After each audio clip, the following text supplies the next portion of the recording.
Magandang tao sa inyo lahat. Welcome sa panibagong video ni Boss Silver. At sa video nito i-unbox natin ang napakalupit, napakaganda at napaka-iconic na Pokemon. Walang iba kundi si Machamp, ang isa sa mga original Pokemon na kasama sa first batch na 151 nung ni-release noong 1996 yung nasabing game. At sa video to, talagang i-check natin kung maganda pa ba yung ganitong figure o i-skip mo na lang siya sa shelf. Ngunit bago na to po si Boss Silver, gumagawa ako ng mga toy-related topics, Nintendo Switch related video at yun ang trip mong makita sa YouTube recommendation. Subscribe ka na sa aking channel. Grabe busog. And so, huwag na tayong patumpik-tumpik pa. Let's go at i-unbox na natin siya.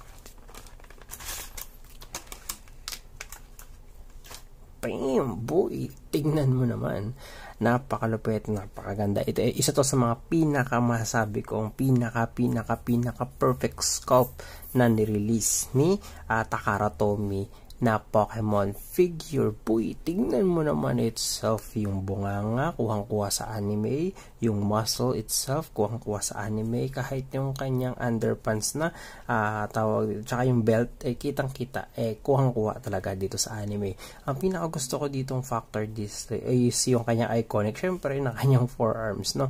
Masasabi ko na isa ito sa mga pinaka-mas malalakas na mga fighting type Pokemon na pure, pure.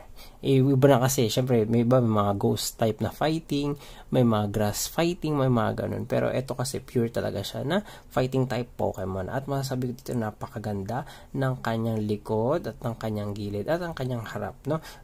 Talagang wala kang masasabi dito o ika nga walang tapon sa figure na ito, no?